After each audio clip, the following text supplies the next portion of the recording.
नमस्कार, मैं हूं चित्रा त्रिपाठी। शाम के 5 बजने वाले हैं और ये वक्त है आपके पसंदीदा कार्यक्रम दंगल का। आज का दंगल अरुणाचल में चीनी घुसपैठ को लेकर है। चीन के 300 सैनिक 9 दिसंबर को भारत में घुस गए थे। भारतीय सैनिकों ने उन्हें पीट पीट कर खदेड़ दिया। मीडिया में खबर 2 दिन के बाद आई।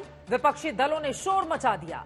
सरकार पर 2 बड़े सवाल खड़े किए जाने लगे कि चीन बार बार घुसपैठ क्यों कर रहा है और सरकार घुसपैठ की खबर बताती क्यों नहीं। संसद का सत्र चल रहा है।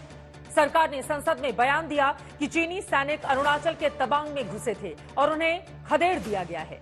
कोई भारतीय सैनिक गंभीर रूप से जख्मी भी नहीं हुआ है, लेकिन विपक्ष ने आरोप लगाया कि चीन को लेकर मोदी सरकार का रवैया सख्त नहीं है। केंद्रीय गृह मंत्री अमित शाह ने भी कहा कि चीनी दूतावास से चंदा कांग्रेस पार्टी के राजीव गांधी फाउंडेशन को मिलता था। भारत की 1 इंच जमीन पर किसी ने भी कब्जा नहीं किया है, लेकिन अरुणाचल के तवांग में जो घुसपैठ हुई है उसे मामूली गलतफहमी में होने वाली घुसपैठ भी नहीं समझा जा सकता। तवांग पर चीन बार बार घुसपैठ कर रहा है। पिछले साल भी अक्टूबर के महीने में ऐसी ही कोशिश हुई थी। वहां ठीक एलएसी पर चीन ने बस्तियां बसा ली हैं। उस इलाके के नाम बदल दिए गए हैं। ऐसे में बड़ा सवाल यह है कि क्या सरकार पर चीन के खतरे को नजरअंदाज करने का विपक्ष का आरोप सही है।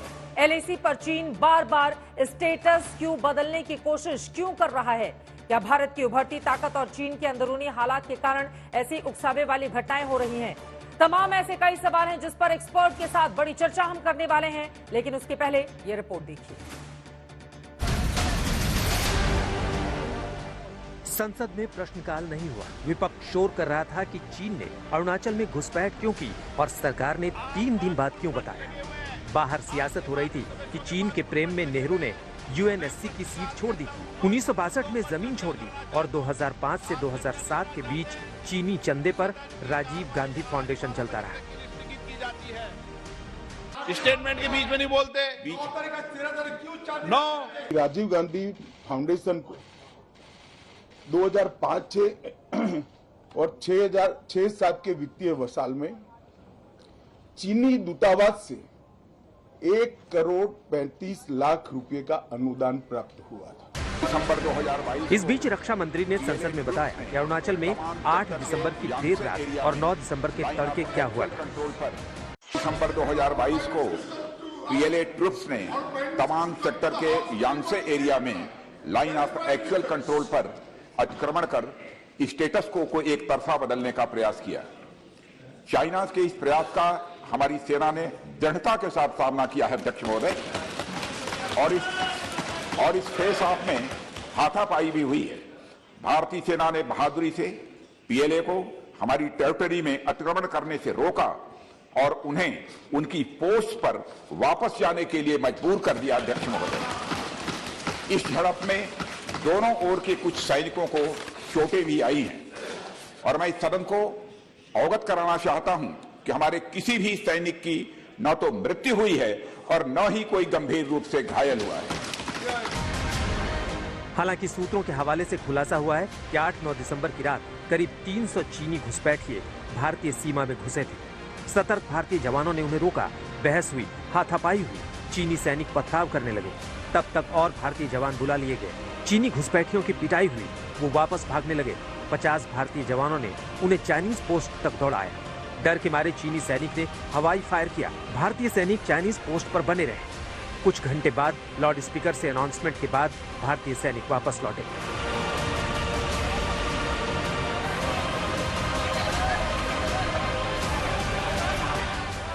इस घटना पर चीन की ओर से बयान आया है कि एलएसी पर अब हालात स्थिर हैं। कहाँ क्लैरिफिकेशन है? अरे अपना स्टेटमेंट पढ़ा चले गए। क्लैरिफिकेशन तो हम पूछ रहे थे, क्लैरिफिकेशन के लिए वो तैयार नहीं थे। जहाँ पर झगड़ा हुआ है, लड़ाई हुई है, 12-13 हजार फीट नीचे से चीन ऊपर आता है, आकर हमारी फौज पे हमला करता है। क्या हो रहा है इस देश में, बताइए। ये पूरी घटना अरुणाचल के पश्चिम उत्तर इलाके और भूटान के पूर्वी उत्तरी हिस्से के इस तवांग इलाके में हुई है। यहाँ ठीक एलएसी पर चीन ने कॉलोनी बसा ली है और अब वो भारतीय सीमा में घुसने की कोशिश करते हैं। तो चीन का अभी का जो रवैया है कि अरुणाचल प्रदेश को भी वो अपना कहते हैं कि Arunachal is part of south Tibet, इसको हम पूरा खंडन करते हैं। पीएलए ने जो काम किया ये बहुत गलत है, क्योंकि हमारा इंडियन सोल्जर्स बॉर्डर में 1 इंच भी हम नहीं सरेंगे। दरअसल अरुणाचल के तवांग पर चीन की बुरी नजर पहले से है। 2019 के बाद चीन ने एलएसी के पास नए इंफ्रास्ट्रक्चर भी तैयार किए हैं। इसके बाद चीन ने अरुणाचल प्रदेश की सीमा से लगे क्षेत्र में 15 इलाकों के नाम बदल दिए थे। इसके पहले 2017 में चीन ने 6 जगहों के नाम बदले थे। अरुणाचल में 2021 अक्टूबर में भी चीनी सैनिकों ने घुसपैठ की। अरुणाचल 1913 में ही ब्रिटिश भारत का हिस्सा था। 1938 में मैकमोहन रेखा निर्धारित होने के बाद भी अरुणाचल भारत का हिस्सा रहा। एशिया के सबसे बड़े बौद्ध मठ वाले इस इलाके पर चीन ने 1962 में भी कब्जा करने की कोशिश की, लेकिन युद्ध विराम की शर्तों के तहत उसे कब्जा छोड़ना पड़ा था। दिल्ली से मंजीत नेगी के साथ आज तक ब्यूरो।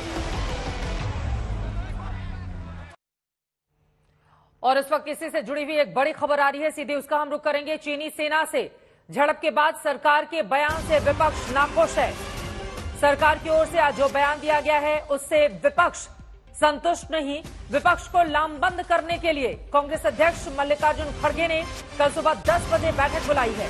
खड़गे की कोशिश है कि विपक्ष के सुर एक हों और सरकार को इस मसले पर घेरा जाए। तवांग पर सरकार को घेरने के लिए विपक्ष को एकजुटता का मैसेज देने के लिए मल्लिकार्जुन खड़गे की ओर से यह बड़ी बैठक कल सुबह 10 बजे बुलाई गई है। कांग्रेस पार्टी के अध्यक्ष हैं मल्लिकार्जुन खड़गे। रक्षा मंत्री के बयान के बाद विपक्ष की यह नई रणनीति है। आपको बता दें, इस पूरे मामले में सरकार को लगातार आज घेरने की कोशिश की गई। विपक्षी दलों की ओर से एक के बाद एक कई सवाल दागे गए। जवाब भी रक्षा मंत्री की ओर से सदन के भीतर दिया गया, लेकिन विपक्ष उससे संतुष्ट नहीं है और तवांग पर सरकार को एकजुट होकर घेरने के आसार हैं, ताकि संसद के दोनों ही सदनों में, चाहे वो उच्च सदन हो चाहे निचला सदन हो, दोनों में ही सरकार पर दबाव बनाया जा सके। संसद में बहस की बन सकती है रणनीति। बार बार कांग्रेस पार्टी इस पर जोर दे रही है कि सरकार इस मुद्दे पर बहस करवाए।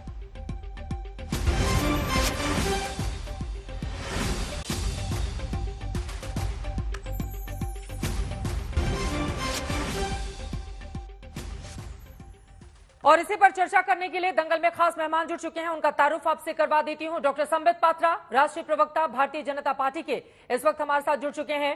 राधिका खेड़ा जी, कुछ ही देर में कांग्रेस पार्टी के प्रवक्ता आपको टीवी स्क्रीन पर दिखाई देंगी।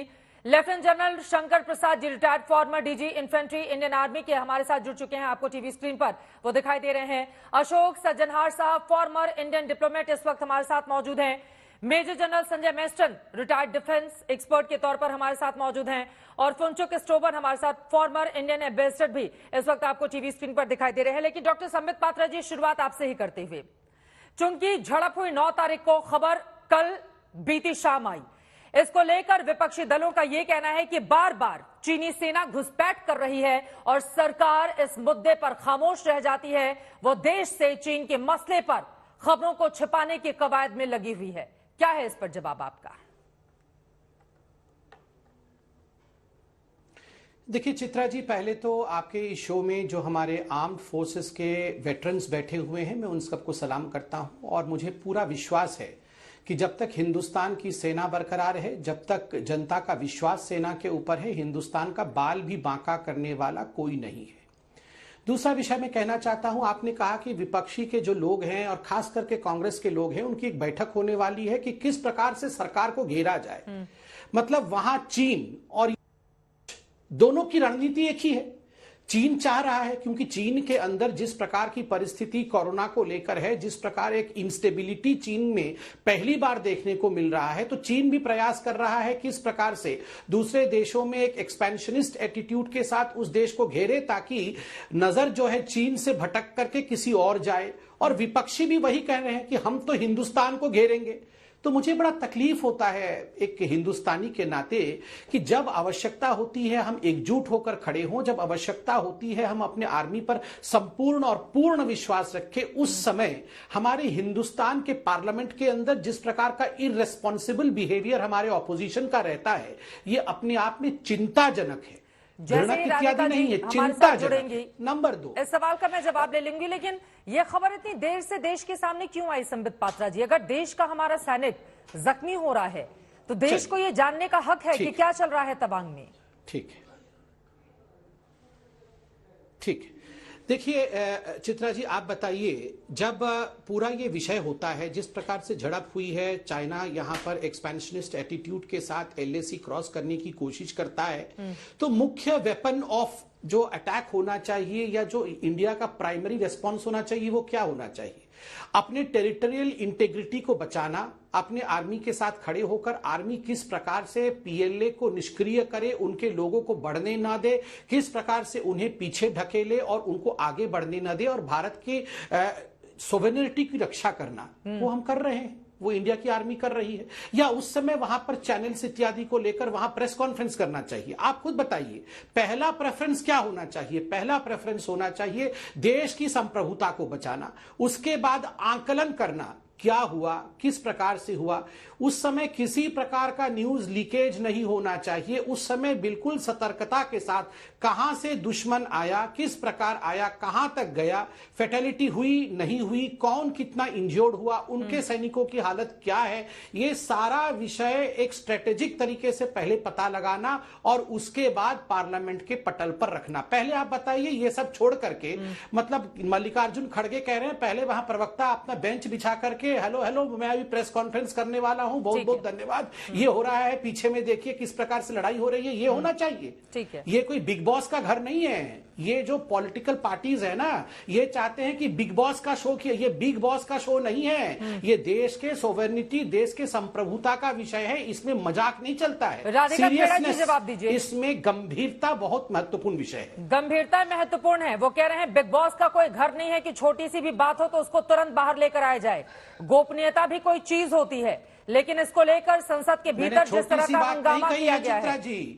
नहीं चित्रा जी, गलत गलत गलत गलत, मैंने नहीं कहा कि छोटी सी बात चित्रा जी, आपने फिर इसमें आपने शब्द जोड़े हैं। मैंने कहा प्रायोरिटी नंबर 1 देश के संप्रभुता की रक्षा, प्रायोरिटी नंबर 2 इंफॉर्मेशन गैदर करना और पता लगाना कि दुश्मन की तरफ क्या हुआ है, हमारे तरफ किस प्रकार की स्थिति है, हमने अपने आप को किस प्रकार से अच्छे तरीके से मजबूत रखा। प्रायोरिटी नंबर 3 है कि आप इन इंफॉर्मेशन को समूचे रूप से आगे रखना। ये छोटी घटना अलग होती है राधिका खेड़ा जी, ये जरूरी नहीं है कि तुरंत आकर इसके बारे में जानकारी दी जाए, क्योंकि सेना की ओर से मुंहतोड़ जवाब तो चीन को दिया जा रहा है, फिर इतना हंगामा क्यों संसद के भीतर? राधिका जी, सबसे पहले तो चित्रा जी, हमारी देश की सेना को सलाम, और उनके शौर्य पर पूरे देश को, हर देशवासी को बहुत गर्व है, क्योंकि वो सेना ही है जिसकी वजह से हम आज यहाँ पे बैठ के ये चर्चा ही कर पा रहे हैं।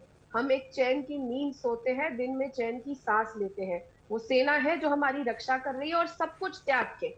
ये बात जो हर चीज को बिग बॉस से कंपेयर करके एक मजाक बना रहे हैं, एक देश को चलाने वाली पार्टी, इनके विश्व प्रसिद्ध प्रधानमंत्री जी, ये तो इनके लोग नेता इतना तक कहते हैं कि मोदी जी यूक्रेन और रशिया का युद्ध रुकवा देते हैं। उनके प्रवक्ता आज आपके चैनल में आके इस पूरी चीज का मजाक उड़ा रहे। बिग बॉस जैसी अभद्र शो के साथ कंपेयर करके शर्म आनी चाहिए इनके प्रवक्ता को। लेकिन इनसे और उम्मीद भी क्या करी जा सकती है? ये कहाँ समझेंगे हमारे सैनिकों का शौर्य, हमारे सेना और उनका परिवार किस दौर से गुजरता है और क्या उनकी कठिनाइयां होती है और वो कैसे हमारी रक्षा करते हैं, जिनको यही नहीं पता इस देश में कितने राज्य हैं and Bharat is A union of state, कुछ भी नहीं पता। की बात पूरी हो जाए और क्या उम्मीद करेगी? अभी हम चीन पर रहे। बात है, बहुत अफसोस की बात है कि जब प्रधानमंत्री ने देश में बुला के झूला झूला तो हमें गलवान मिला, अब विदेश में जाके जब गले मिले तो हमें तवांग मिला।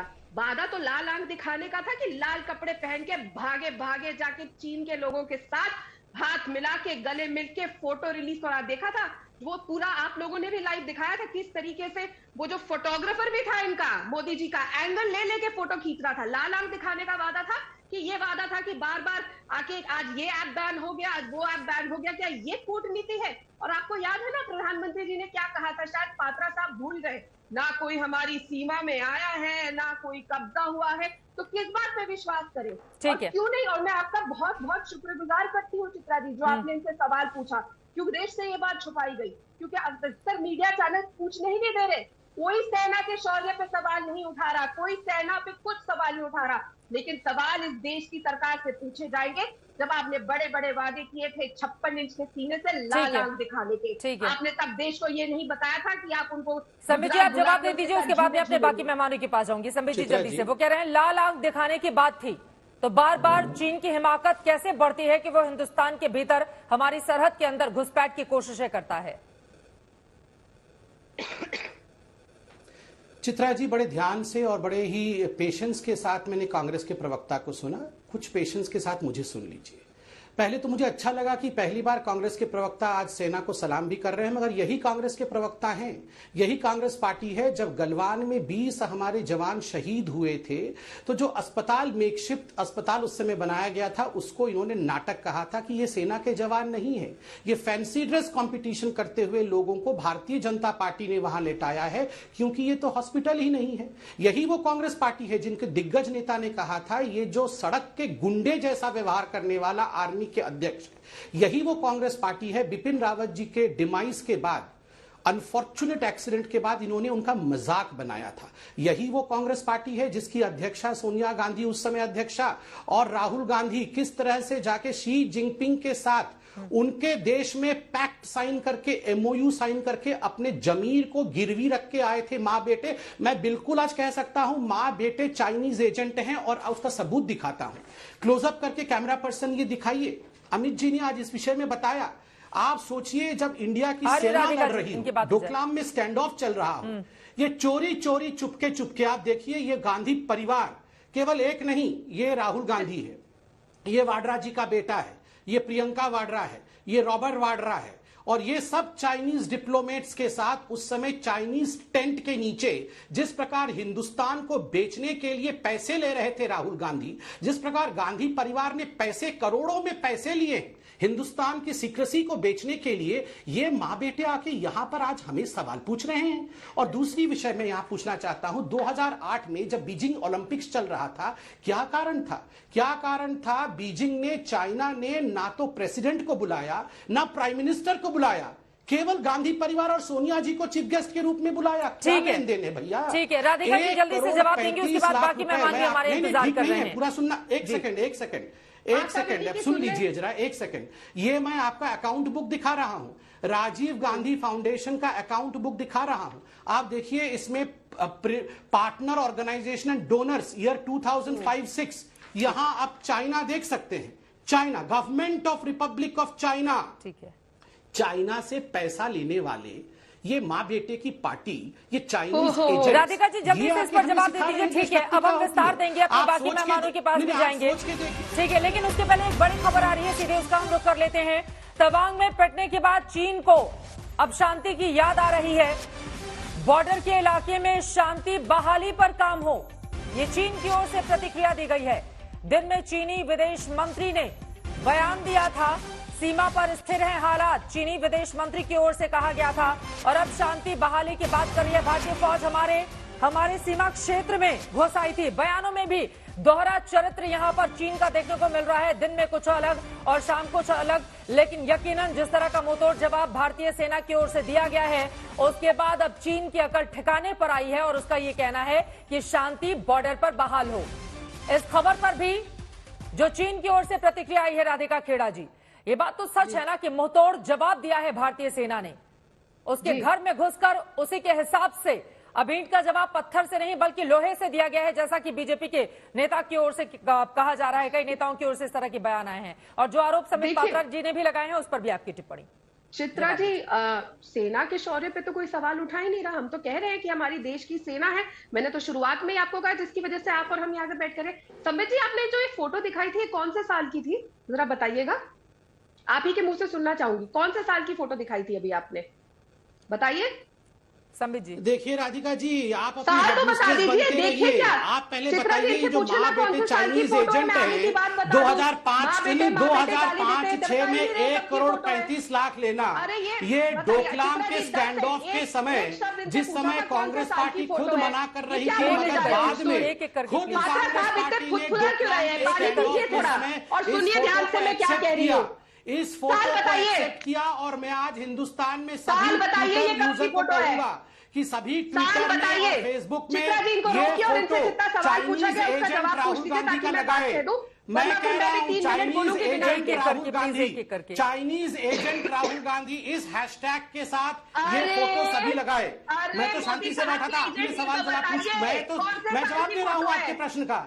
ये photo Chinese agent Rahul Gandhi का डोकलाम स्टैंड ऑफ के समय का है। और मैं ट्विटर और फेसबुक में सबसे रिक्वेस्ट करूंगा कि आप सभी लोग चाइनीज एजेंट राहुल गांधी थोड़ा शब्दों की मर्यादा रखेंगे प्लीज, ठीक है, थोड़ा शब्दों की मर्यादा रखेंगे और एक करके अब जवाब ले लेते हैं। ठीक है ठीक है ठीक है समित पात्रा जी, ठीक है। राधिका जी प्लीज थोड़ा शब्दों की मर्यादा रखेंगे।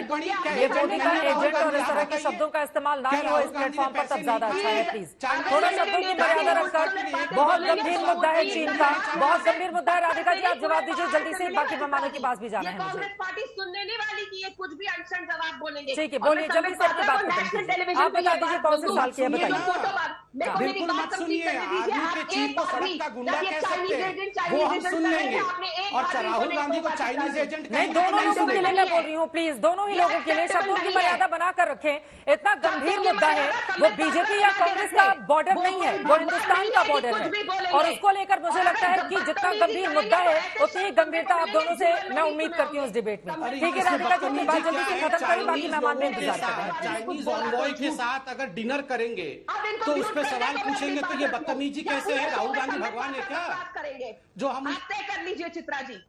ठीक है, एक एक करके प्लीज राधिका जी जल्दी से अपनी बात पूरी करें। ठीक है, अब ये जो बार बार फोटो दिखा रहे हैं, एक बात मुझे बताइए चित्रा जी, अगर कोई सीक्रेट मीटिंग होती है तो क्या कोई फोटो खिंचाता है क्या? ये बताइएगा। अगर आप गुपचुप जाके किसी से मिलके आएंगे तो फोटो खिंचवाएंगे क्या खुलेआम, ताकि कहीं पे भी शेयर हो? वो फोटो बकायदा पोस्ट करके खींची गई है, कोई छुप छुपा के इनकी तरह नहीं कि वैसे तो मोदी जी कहेंगे करा दीजिए। चित्रा जी मैं इस आदमी के बीच में नहीं बोली। आपने ही सवाल पूछा था राधिका जी, उनसे सवाल पूछेंगे तो फिर वो जवाब देने लगेंगे ना। आपने ही बीच में सवाल पूछा था, मैं तो सीधे आपके पास ही आई थी। ठीक है सर, ठीक है मैम, ठीक है, ओके। तक नहीं बता सके, प्रूफ लेकर आ रहे थे, ये तक नहीं पता कब की है, तो ये क्या जानते हैं? अरे ये फोटो तब की है जब राहुल गांधी देश से गद्दारी कर रहे थे दीदी। चित्रा जी मैं उठ के चली जाती हूँ अगर ठीक है प्लीज समित पात्रा जी, एक बार राधिका जी की बात पूरी हो जाए, राधिका जी की बात पूरी हो जाए। समित जी प्लीज, ठीक है बोलिए राधिका जी प्लीज, बिना किसी व्यक्तिगत टिप्पणी के मुद्दे पर रहें, गंभीर मुद्दे पर नेताओं से गंभीरता की उम्मीद है। प्लीज आदमी तुम्हारी क्या जबान। राधिका खेड़ा जी की आवाज डाउन की जाए। मैं अपने प्लेटफॉर्म पर आज तक के इस मंच पर किसी को भी बदजुबानी की इजाजत नहीं दे सकती, और मुद्दा जब इतना गंभीर हो तो उस मुद्दे के हिसाब से ही बहस आगे बढ़े तो मुझे लगता है ज्यादा ठीक होगा। चीन एक बड़ा मुद्दा है और व्यक्तिगत टिप्पणी के लिए इस जगह पर, इस प्लेटफॉर्म पर कोई जगह बिल्कुल भी नहीं है। लेफ्टिनेंट जनरल शंकर जी, मैं सीधे आपके पास आते हुए, लेकिन चीनी घुसपैठ की जो लत है उस पर मैं एक आंकड़ा दे देती हूं, उसके बाद मैं आपसे जवाब लूंगी। 2010 से 2013 तक 1088 बार घुसपैठ किया है चीन ने। 2016 से 2018 तक 1026 बार, सालाना 300 से 6 बार चीनी सैनिकों की घुसपैठ होती रहती है।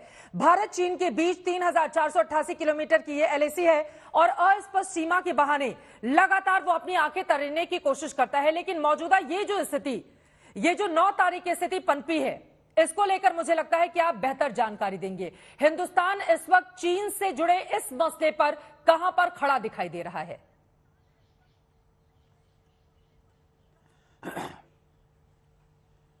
चित्रा जी बहुत बहुत धन्यवाद आपका, हमें मौका देने के लिए, बोलने के लिए।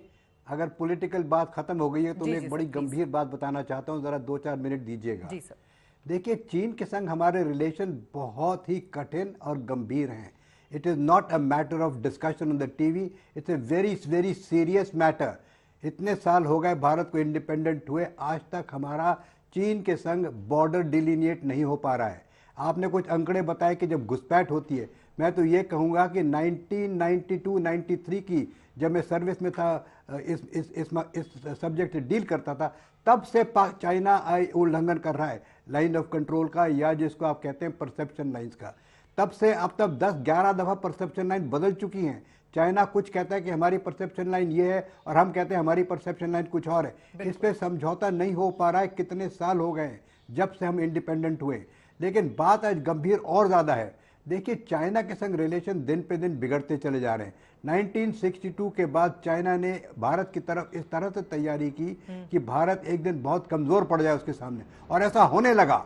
लेकिन पिछले कुछ 8-10 साल में जब भारत ने ये देखा कि वहाँ इंफ्रास्ट्रक्चर इतना डेवलप हो रहा है चाइना की तरफ से, उसके जो लॉन्ग टर्म इंटेंशन है वो सही नहीं दिख रहे हैं, तब भारत ने इंफ्रास्ट्रक्चर डेवलपमेंट शुरू की और आर्म फोर्सेस को मॉडर्नाइज करके वहाँ तैनात किया।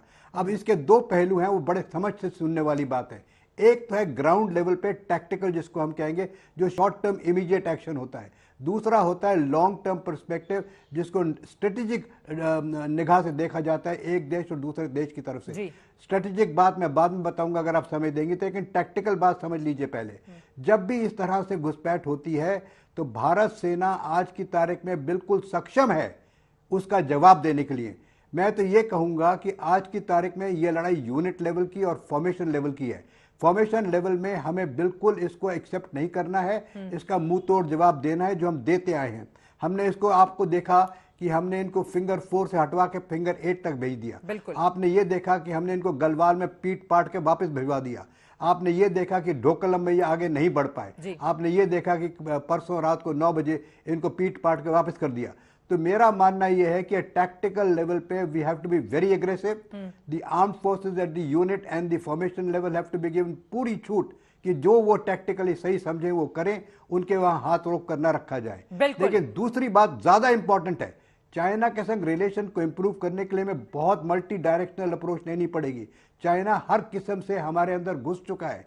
कितने नजदीक उसने लॉजिस्टिक सपोर्ट बेसिस बना रखे हैं। उसने पिछले 2 साल में अपनी एयर पावर को बढ़ाया इंडिया के बरखिलाफ। उसका जिस किस्म से ट्रेड चल रहा है इंडिया के साथ, उसके साथ बड़ा गंभीर रिलेशनशिप है। जिस तरीके से चाइनीज आर्मी बढ़ रही है वो एक बड़ा, जिस तरह से इंडियन ओशन में इस समय चाइनीज आर्मी हावी हो रही है वो बड़ा विषय है। तो those are the issues which are at the national level, जो एक डिप्लोमेटिक लेवल पे, एक इकोनॉमिक लेवल पे, एक मिलिट्री लेवल पे। आपको मालूम है 17th कोर कमांडर कॉन्फ्रेंस अभी होने वाली है। लेकिन सबसे जरूरी बात यह है कि हमें यह विश्वास करना है, हमें यह यकीन करना है, हमें ये देश को सही तरीके से बताना है कि किसी सूरत में भी भारत सेना को चाइना अब नहीं हरा सकती। वो 1962 वाला टाइम खत्म हो चुका है। अब भारत सेना की ट्रेनिंग, भारत सेना का मोराल, भारत सेना को सपोर्ट, भारत सेना की वेपनरी, भारत सेना के senior leaders, junior commission, junior leaders और उनकी वेपनरी सफिशिएंट है। और उसमें किसी एक पार्टी का क्या रोल है या नहीं, इसको लेकर बहस लंबी खींच सकती है। लेकिन जब भी चीन की बात हो, पाकिस्तान की बात हो या दूसरे उन तमाम मुल्कों की बात हो जिससे हिंदुस्तान को खतरा है, तो क्या एक सुर से हिंदुस्तान के भीतर से आवाज नहीं सुनी जा सकती? और इस पर क्या सत्ता पक्ष की भी जिम्मेदारी नहीं है कि विपक्ष को वो भरोसे मिले? और भरोसे की जिम्मेदारी विपक्ष पर भी उतनी ही बनती है कि सत्ता पक्ष की ओर से कोई निर्णय लिया जा रहा है तो उसमें वो सरकार का साथ दे। अपने राजनीतिक मेहमानों से इसको लेकर मैं आगे बढ़ूंगी, लेकिन पूर्व राजदूत फोंचो के स्टोपडरबी जी हमारे साथ जुड़े हुए हैं। लेकिन चीन चिढ़ता क्यों है? जल्दी से एक आंकड़ा मैं इसका दे देती हूं, उसके साथ ही मेरा सवाल होगा साहब से। 5 साल में चीनी सरहद पर 2088 किलोमीटर तक सड़क बनी है। गलवान झड़प के बाद 32 नई सड़कें वहां पर बनाई गई हैं। 2014 से 20 के बीच 14 किलोमीटर से ज्यादा के पुल बनाए जा चुके हैं। यह आंकड़ा हम आपको सामने दिखा रहे हैं। 2014 से 20 के बीच 4764 किलोमीटर की सड़कें बनाई गई हैं। 2008 से 14 के बीच 3610 किलोमीटर की सड़कें बनी थी। वहीं 2008 से 14 के बीच, उनकी कंपेयर करके भी बताना जरूरी है, 7 किलोमीटर से ज्यादा के पुल बने थे। अब फुनचुक जी, आपसे मेरा सीधा सवाल, अभी की मौजूदा स्थिति आप क्या देखते हैं? देखिए, सत्ता पर पक्ष और विपक्ष दोनों के बीच चीन को लेकर अपने मसले हैं, राजनीति इस पर चलती रहेगी। लेकिन आप लोगों की ओर से जो जानकारी दी जाएगी, यकीनन हिंदुस्तान वो जानना चाहता है कि एक्चुअल पोजीशन इस वक्त हमारी हिंदुस्तान की सेना की वहां पर क्या है और हम कितने सक्षम हो चुके हैं चीन को उसी की भाषा में जवाब देने के लिए। देखिए, ये आंकड़े मेरे पास भी है जो चीन क्या कर रहा है उस तरफ, लेकिन ऐसी बात नहीं है। भारत ने पिछले 4-5-6 साल में बहुत ही इंफ्रास्ट्रक्चर बिल्ड किया है पूरे एरिया में। हालांकि जो तवांग एरिया है तो प्रायोरिटी एरिया है मोदी सरकार की। जो लद्दाख में हुआ है पिछले 2018 के बाद, जिस स्पीड से इंफ्रास्ट्रक्चर डेवलप किया गया है डीबीओ तक, वो तो आप हैरान होने वाली बात है। बहुत सारे कंपनीज इसमें इन्वॉल्व थे। जो पहले बॉर्डर रोड्स बनाते थे वो सब चले गए। अब वो मॉडर्न तरीके से रोड बना रहे हैं और हाई स्पीड पे बना रहे हैं और ये सारा कंप्लीशन हो चुका है। और रक्षा मंत्री ने पार्लियामेंट में कहा कि सारे सड़कें बन चुका है, सिर्फ कनेक्टिंग पॉइंट्स को कंप्लीट करना है, मतलब कि एक टनल बनाना है या ब्रिजेस बनाना है, वो सब कंप्लीट हो जाएगा 1-2 साल के अंदर। तो भारत का इंफ्रास्ट्रक्चर, भारत की प्रिपरेशन तो बहुत हाई लेवल पे चला है, जो चाइना नहीं चाहते हैं। चाइना ये चाहते थे कि ये इंडिया कुछ करेगा नहीं, ये सब सोते रहते हैं, ये उनका पुरानी उनका थिंकिंग है, वो अब नहीं है, सिचुएशन चेंज हो चुका है। देखिए अभी पूरे इलाके में जो 3000 जो भी किलोमीटर आपका लाइन ऑफ एक्चुअल कंट्रोल का वो आंकड़े बता रहे थे, वहां से देपसंग से लेके तवांग तक अभी बहुत ही हालात खराब है जी। कभी भी कुछ भी हो सकता है। मेरा मानना है चाइनीज जो है ईस्टर्न लद्दाख में जो प्राप्त कर चुके थे, मेरा अपना मानना है ये जो सितंबर में डिसएंगेजमेंट हुआ उसके बाद कुछ बफर जोन क्रिएट गए थे, शायद चाइनीज इस तरफ भी कुछ बफर जोन क्रिएट करना चाहते थे और या चाहते हैं। तो उस में हमें सतर्क रहना पड़ेगा। ये टेक्टिकल टाइप का एक थिंकिंग है, टेक्टिकल टाइप का प्लानिंग है चाइनीज की तरफ से कि किस तरह इस मतलब नॉर्थ ईस्ट में जो अरुणाचल प्रदेश में किस तरह जो लद्दाख वाला सिचुएशन क्रिएट करे। लेकिन जो अभी जनरल शंकर प्रसाद कह रहे थे, हम उनको फिंगर 8 तक भगा दिया, लेकिन हम फिंगर 8 तक खुद जाते थे, अभी हम फिंगर 3 से आगे जा नहीं पा रहे हैं। तो वो सिचुएशन अभी क्रिएट किया है जिसको हम बफर जोन क्रिएट करने की बातें करते हैं। मुझे ये लगता है एक टेक्टिकल प्लॉ है, बात ऐसा नहीं है। ये इस तरह के फेस ऑफ होते रहते हैं पूरे एलएसी में। बात यह है कि इस बात को किसने लीक किया है, किसका इंटरेस्ट था कि इस बात को लीक करे। 3 दिन के बाद इसको लीक किया गया है। मुझे अपना जानकारी है ये सारा सोर्सेज रशियन से आया है। रशिया का क्या इंटरेस्ट है इस बात को लीक करने का? तो इसमें बहुत सारी कॉम्प्लिकेशन है। अपोजिशन और रूलिंग का कोई झगड़ा नहीं है, इसमें बहुत सारे प्लेयर्स हो सकता है। अमेरिका भी खुश भी नहीं है, अभी हम चीन से नहीं लड़ रहे हैं और बंदूक खरीदना बंद हो रहा है, इंडियनाइजेशन ऑफ इंडियन वेपन शुरू हो गया है। इसको डीरेल करने के लिए बहुत सारे लोग ताकत लगे हुए हैं। ऐसी सिंपल बातें भी नहीं है कि हम घुस गए या चाइनीज घुस गए, इसमें से बहुत सारे फैक्टर हो सकते हैं। आप ये कह रहे हैं कि इसका दायरा बहुत बड़ा है जिसको बहुत बड़े परिप्रेक्ष्य में देखे जाने की जरूरत है। अशोक सज्जनहार जी, सीधे आपके पास आते हुए उसके बाद मैं अपने बाकी मेहमानों के पास जाऊंगी। मैं फौरन संजय मेशन जी आपके भी पास आऊंगी। तात्कालिक कारण ये जो घटना हुई है उसके पीछे की बड़ी वजह आपको क्या नजर आती है? देखिए, इसकी वजह तो बहुत सारी हम सोच सकते हैं कुछ। और इस वक्त एक बड़ी खबर आ रही है, मैं फौरन इस पर जवाब लूंगी आपका। तवांग झड़प पर पीएलए वेस्टर्न थिएटर कमांड का बड़ा बयान सामने आया है। आपको बता दें, लगातार एक के बाद एक भारतीय सेना पर सीमा पार करने का आरोप लगाया गया है चीन की ओर से। गश्त के दौरान भारतीय सेना घुस आई थी। पीएलए की ओर से यह बड़ा आरोप लगाया गया है, भारतीय सेना पर ही सीमा पार करने का आरोप लगा दिया। तो चीन का जिस तरह का चरित्र है, पहले कुछ और बाद में कुछ और अब भारतीय सेना पर ही इस तरह के आरोप लगाए जा रहे हैं। अशोक सज्जनहार जी, जवाब आपका। चित्रा जी, गलवान में भी चीन ने यही कहा था, जो भारतीय सैनिक हैं जो वो वहां पर आए थे और उन्होंने वहां पर इंकर्शन किया था, उन्होंने वहां पर उकसाया था, जिसकी वजह से उनकी वहां पर झड़प हुई और हमारे 20 जवान वहां पर मारे गए। जहां तक गलवान की ही और बात है, देखिए बहुत सारे कारण ऐसे ढूंढने का प्रयास किया गया जो चीन ने वहां पर ऐसा क्यों किया जैसे उसने किया। वहां पर 50,000 अपने ट्रूप ले आया, अपने वहां पर हेवी आर्टिलरी इक्विपमेंट ले आया, हवाई जहाजों को उसने वहां पर तैनात कर दिया। कोई कहता है भारत अमेरिका के बहुत नजदीक जा रहा है इसीलिए शायद उसने ऐसा किया है, या फिर हमने वहां पर अपना आर्टिकल 370 को हटाया है और वहां पर जो तब्दीली की गई है। तो देखिए, अभी तक चित्रा जी कोई हमारे विदेश मंत्री ने भी कहा है जो अभी तक क्यों चीन ने जो उसने काम किया है, क्यों उसने किया गलवान में, ये अभी तक नहीं मालूम चला है। जहां तक तवांग की बात है, देखिए एक तो हमको ये भी देखना होगा जो वहां पर चीन के अंदर बहुत विषमता है, बहुत वहां के राष्ट्रपति के लिए, वहां पर कम्युनिस्ट पार्टी के लिए बहुत मुश्किलात पेश आ रही है। क्योंकि हमें मालूम है जो जीरो कोविड पॉलिसी जो उनकी है वो बिल्कुल ही एकदम डिरेल हो गई है। वहां पर जो भी लॉकडाउन्स है, इकोनॉमी है, चाहे सब मुझे माफी के साथ आपको रोकना पड़ा है, आपके ऑडियो में कुछ प्रॉब्लम आ रही है, मैं उसको तुरंत दुरुस्त करवाती हूं, उसके बाद आप अपनी बात को पूरी कीजिएगा। मेजर जनरल संजय मेशन में सीधे आपके पास आते हुए, चूंकि 1962 के युद्ध में इसी तवांग पर कब्जा कर लिया था चीनी सेना ने, हालांकि बाद में संघर्ष विराम के बाद वो पीछे चला गया था, लेकिन मौजूदा स्थिति जिस तरह की बनी हुई है और एक के बाद एक देखिए, अब उल्टा चोर कोतवाल को डांटे, हिंदुस्तान में अक्सर ये कहावत है। अब भारतीय सेना पर ही चीन की ओर से आरोप लगाए जा रहे हैं कि भारतीय सीमा घुस आई थी। चित्रा, ये आरोप तो चीनी सेना हमारे ऊपर लगा रही है, उनके वेस्टर्न थिएटर कमांड, लेकिन मैं कुछ चित्रा हकीकत पेश करना चाहूंगा। देखिए, मैं मिलिट्री ऑपरेशंस डायरेक्टरेट में एज अ ब्रिगेडियर था 2010-11 में। मैंने नथुला में ब्रिगेड कमांड की थी, वहां पर चाइना के साथ डीलिंग था। उस समय चीफ मिनिस्टर अभी प्रधानमंत्री नरेंद्र मोदी जी साहब भी आए थे, और मैं कर्नल जीएस था 3 डिवीजन का। उस समय सियाचिन और पूरा ईस्टर्न लद्दाख हमारे अंदर था। तो मैं कुछ फैक्ट दूंगा। पहला फैक्ट है कि ये जो एक परसेप्शन है शायद पूरे देश में कि सिर्फ चाइनीज घुसपैठ करता आ रहा है, नहीं, वो बिल्कुल गलत है। इंडियन आर्मी बहुत ही प्रोएक्टिव है।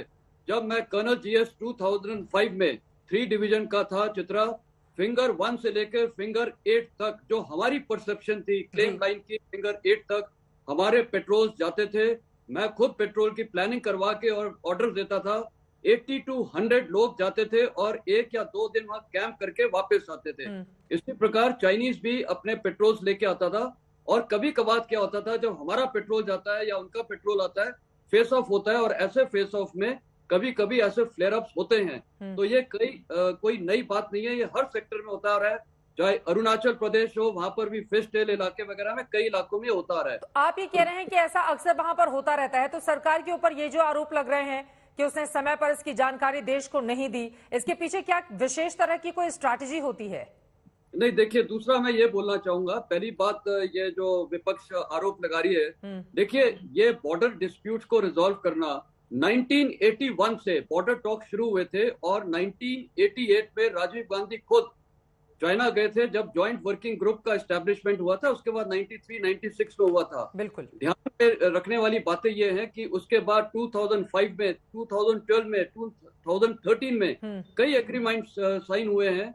और उस दौरान वो जो अपोजिशन तब थी, जो भारतीय जनता पार्टी थी, वो उन्होंने भी यही रीति अपनाई है। कहने का मतलब है, देखिए, पॉलिटिकल पार्टीज की मैच्योरिटी, इंडियन आर्मी की, इंडियन डिप्लोमेट्स की मैच्योरिटी से ये सारे फैसले लिए गए थे, और उसको अभी तक हम प्रोग्रेस कर रहे हैं, क्योंकि अल्टीमेट इरादा हम सबका एक ही है, बॉर्डर इश्यू को परमानेंट रिजॉल्व करें। और वो हम लोग ने बॉर्डर एग्रीमेंट साइन किए हुए हैं। तो इसमें अभी विपक्ष जो कर रहा है वो भी एक मेरे ख्याल नहीं होना चाहिए, क्योंकि पूरे देश को एकजुट होना चाहिए और एक नेशनल स्ट्रेटेजी तैयार करनी चाहिए चाइना के साथ फॉर्मली कैसे डील किया जाए।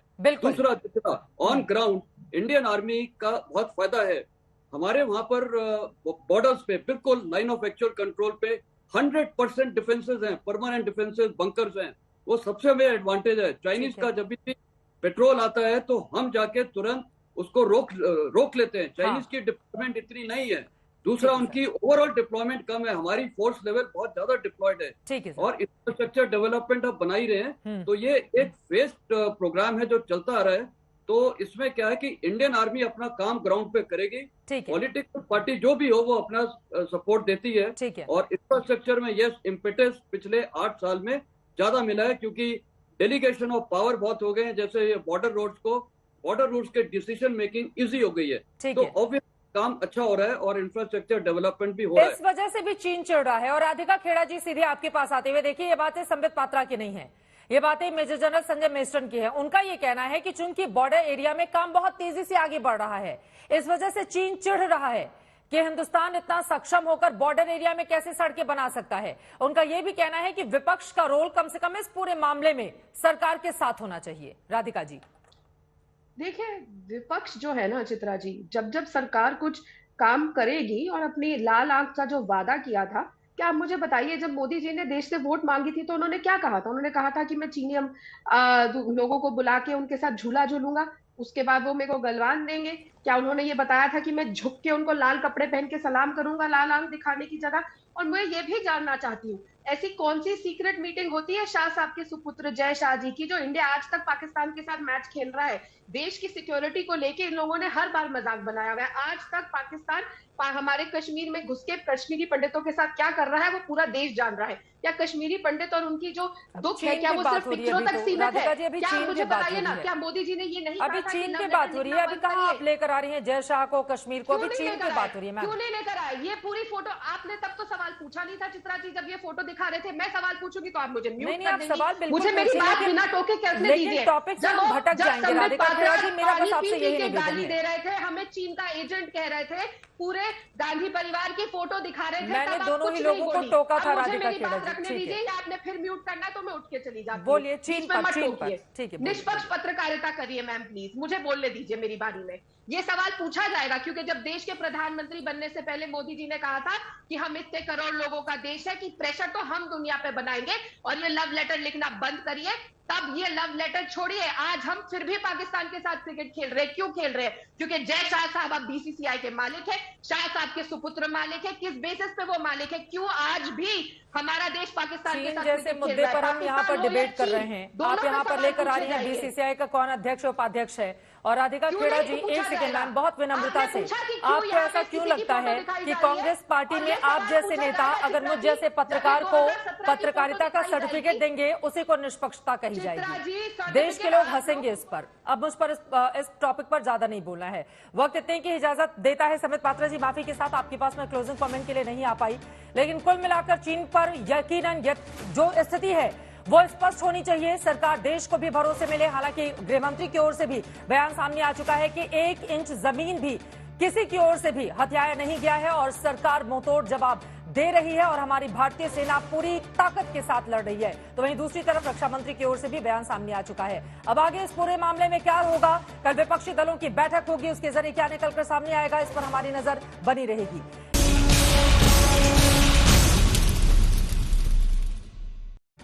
सरकार पर चीन के खतरे को नजरअंदाज करने का विपक्ष का आरोप क्या सही है, ये सवाल हमने पूछा था। आपके जो जवाब मिले हैं, 47% लोगों ने हाँ में जवाब दिया है, जबकि 53% लोगों का जवाब नहीं में है। अब आगे इस पूरे मामले में हिंदुस्तान की पॉलिटिक्स आगे कैसे बढ़ेगी और बॉर्डर पर क्या होता है, इस पर लगातार आज तक की नजर बनी रहेगी।